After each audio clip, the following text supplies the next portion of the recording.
I can tell you, anybody watching this documentary that doesn't want their curiosity to be piqued and looked at, from this, is surely lacking for sure, because, we have such tremendous people here in the city, such a pedigree of decency and community building and so on.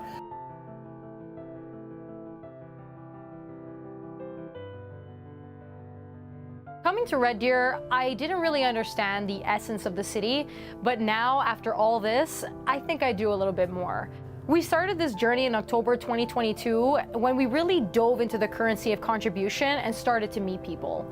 We spoke to lots of people who contributed greatly into the community, and their reputations were really based on these things that they've done for the betterment of the city. Well, it's a very vibrant community with a very high level of volunteerism. We've always been, in fact, that was the slogan on the entrances to the city, is the city of volunteers. It's nice to be part of something that's recognizing volunteerism and community contribution in here in Red Deer, because, as I say, it's something I've been involved in literally all my adult life. Even though we're not showing them all, the major ones that we had sit-down interviews with really summarize just how much work and time that we put into this project each week. Really, the inspiration for this topic began with the 2019 Canada Winter Games and sports in general, because everybody talked about this all the time. It was clearly a defining moment for this community. I covered the Canada Winter Games not long after I moved here as a reporter. It was definitely the first time I took notice of how certain individuals' faces pop up time and time again. It was interesting to see just how dedicated some of those people can be.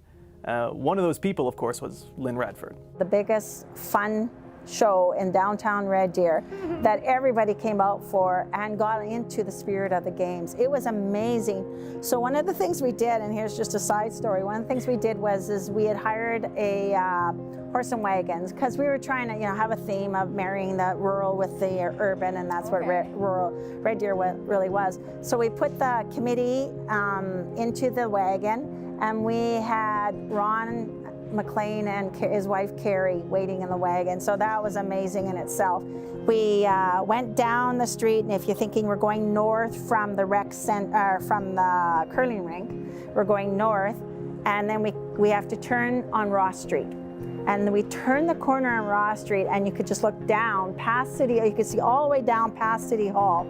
And it was just a sea of red, and it was unbelievable. And it was just like the whole committee just rose up in the wagon, and they couldn't believe, they said, "Look at the people." And I honestly believe that's what swung it for us. Wow, yeah, it just was a sea of red. Just a sea of red. And then we had, of course we had some little things that happened down there and everything, but it was the sea of red. So was that community coming together? That was that community coming together. Talking to people in the sports community made us realize coaches and teammates are really the quiet heroes who contribute to people's lives at all ages and pretty much on a daily basis. When I was younger, much younger than you, I went to was Red Deer College in the day. Okay. Yes, so I was playing with the junior hockey team. In the day, it was the Red Deer Rustlers. Okay. So long ago, but I played for them as I was going to Red Deer RDP, I guess now. Yeah. When you look today at some of the facilities Red Deer has, and with the ski hill and just the legacy even from the 2019 Canada Winter Games, some great facilities or great upgrades of facilities. But I think that pretty well any activity you wanted to participate in, you could do that here in Red Deer. Just about every day, sometimes, several times a week, I get emails, I get phone calls. How can we get involved? How can I get my child involved? What's the requirements? And so it really gives me a good feeling to be able to talk to them, tell them what opportunities there are, what the costs are, how they can get involved. And then when they do come and take part in the program, just to see them develop over the years, it's just really gratifying. Lots of stories like that. Oh, yeah. Stories about the athletes in the 400 meter dash in Special Olympics, one of our provincial competitions. I think there was probably 6 or 8 of them running the 400-meter dash. 20 yards, 30 yards before the end, finish line, one of them falls. The rest of them all stop, go pick him up, join hands, and brings me to tears. Run across the finish line together. This spirit of volunteerism and fundraising has been here since the beginning, and it's even drawn people to move to the city for that tight-knit community feel. Some people we spoke to shared insights on how to bring community together and taught us the specifics on how to get things done, like raising millions of dollars, which seems impossible, but apparently it can be done, which I thought was pretty cool. You have to be sure that what you're trying to raise money for is going to make Red Deer a better place. You gotta have a cause. Yeah. Well, I feel like we're doing a master class, like teaching people how to fundraise. And if it's a building, if you have plans to show people as to the size of this and how it's going to look, and here's where the hallways are, and it's going to have windows in it, and you know, it makes it look like it's going to happen. It's not just somebody's casting their line in the water And you have to catch a follow it fish. right through to the end, right through to when you finally got enough money that you were aiming for. And then, as I say, you thank them and follow up and get the money to where it's supposed to be and stuff. So you don't just go to meetings once in a while. You're there every darn time and 10 minutes before the meeting starts. A lot of people in the world of fundraising and things like that, the majority of people are scared to death to come to you and say, look, I need $50 to you know, buy some macaroni and cheese for these guys or whatever, that sort of thing. And I have absolutely no fear in asking any one of you to put $100 on the table and help out the outreach. And the thing that I find about that is that if you've got the courage of your own convictions, you go out, you do it, you have some fun with it. What would you say to people who are like in a time like this where there's like, let's say, high inflation or et cetera, and people may not be able to give that $100? How would you kind of respond back? Oh, I thank them for just letting me talk to them. And that is just, not everybody has a bunch of money in their pocket. And that, we've all been there. And that, hell, I was in the Navy for 11 years. Paycheck was $98 a month. I remember that forever. Somebody would ask me for a $10 donation. I probably wouldn't have done it. You know? But I mean, that's just the way things are in life, right? There's some people that just do very, very well, and some people that get by, and then there's those that take a lot of pride in making sure that they give, you know, a fair amount back. We knew the cultural episode in particular was going to be a big one because of the redneck reputation.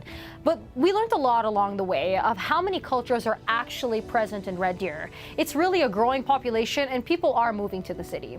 I'm from the Toronto area originally, and before I moved out here to Red Deer, I lived and worked in small town Saskatchewan for about half a year. So when I came here, it was like I was coming to Manhattan. Even then, I definitely heard that redneck reputation for Red Deer, and I'd be lying if I said that doesn't exist here at all, but getting to know some of the people who are trying to change that reputation was really an enlightening experience.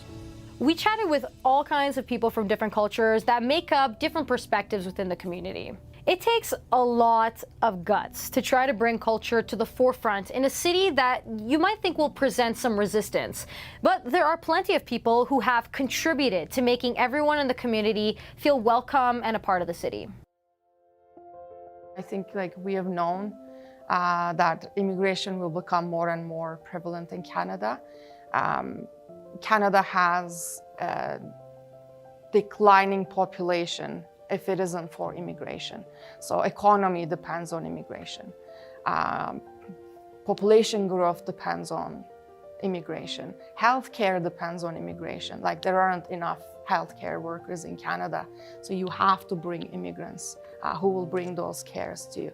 So people don't often realize these things, but it's actually really key, and that's why the government is inviting more and more immigrants to move here. And most immigrants are economic class, which means they have education, they have work experience in their own respective areas, and they can contribute to the economy and community and society here. You know, to me, it's like people talk about how we can stop racism. And like we can really, you know, we all human beings, we all have a bias, right, towards each other. So I say, only way we can really change that is to bring people together and have a conversation and have fun together, and everything else will solve itself.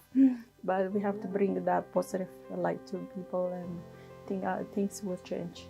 The one thing I was taught when my parents went through hardships as well, and we almost lost our farm when my dad was in his early 40s, and he went back to NAIT and got re-educated and got a new certificate in chemical engineering, and he basically said to his family, you have to put your pride in your back pocket and do what you need to do to help your family. And I see the same thing with all of these families coming, and I often give them that same advice, because it's humbling to realize that they're so educated, and yet, because of language, because of education not being transferable, that they're stuck doing service jobs and cleaning and menial work. But it's nice to see the progress that, the families that have come here 10 years ago are now on their second house, and they've gone and got English, they've electricians, plumbers, and they're upgrading their life through education, and their families benefiting from it. So, and they're able to give back to community as well. So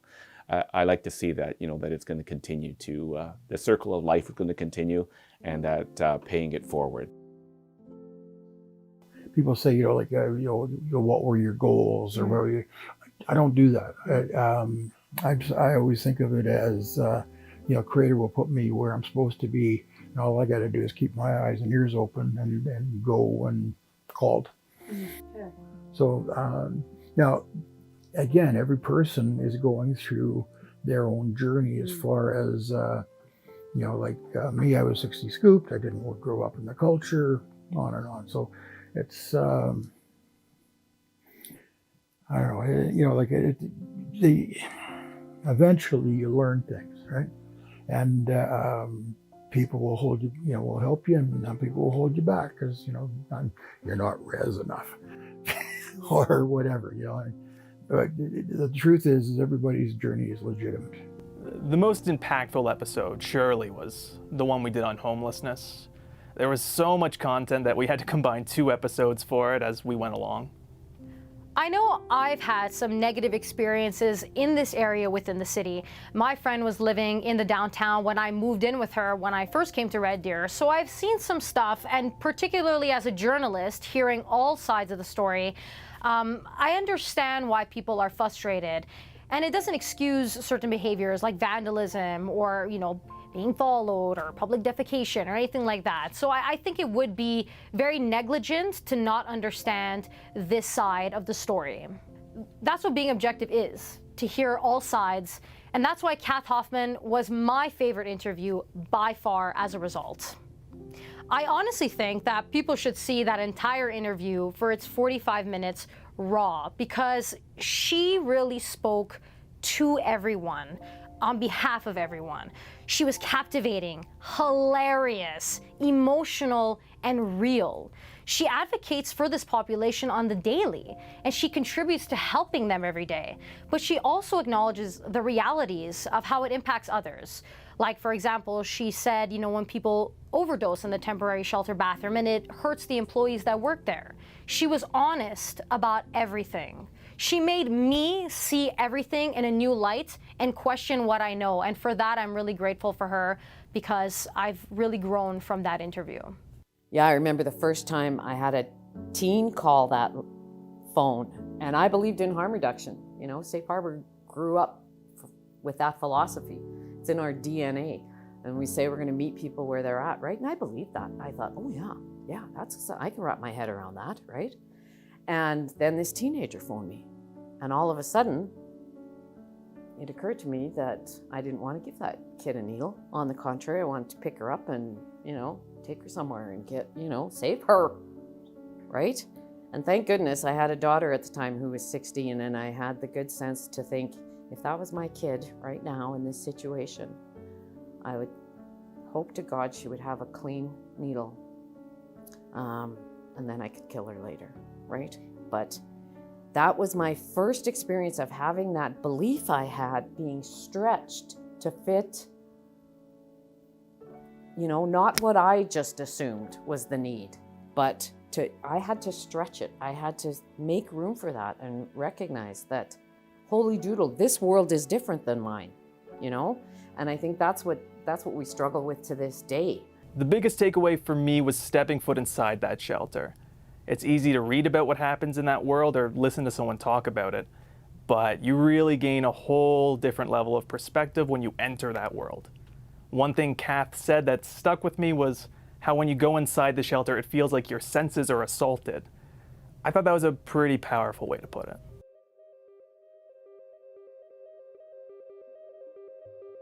There's lots of youth that are experiencing homelessness, and it sort of carries into adulthood. And whatever that reason is, whether it's, you know, kids living in foster care and getting bumped around, or leaving an abusive home, it starts this cycle of running away. Running away is easy until it's not. Not only is this issue difficult for the people going through it, but also for the people who have the burden of finding the solution. It can be very emotionally tiring.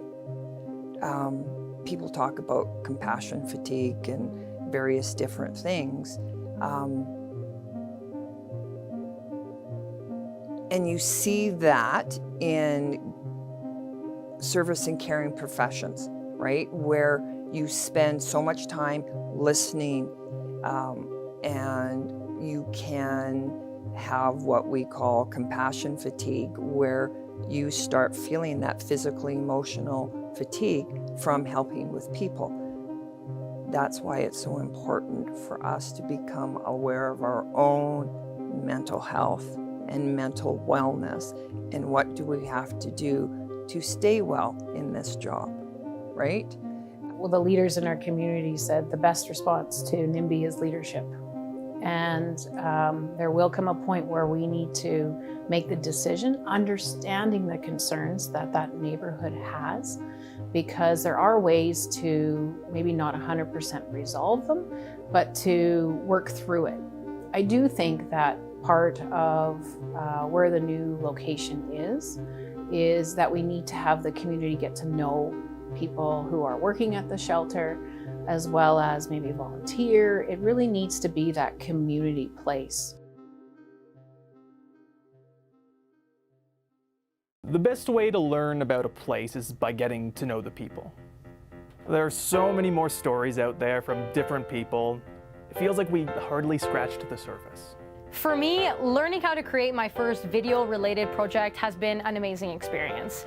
Getting to know my teammates in particular and what they have contributed to this documentary just showed me what this city is really about. I wasn't able to offer them much, and they were always there doing so much work, and I'm just so happy that I got to know them and can call them my friends, and it was very fun on most days. No, I'm kidding. Should I say that or no? I think it's fun. Okay.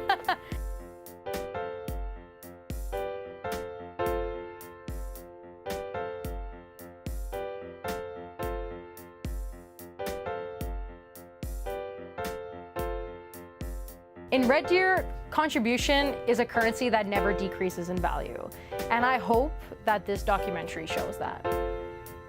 Ding. Actually, I want my last scene to be this. Hopefully that'll work. You can put that in there.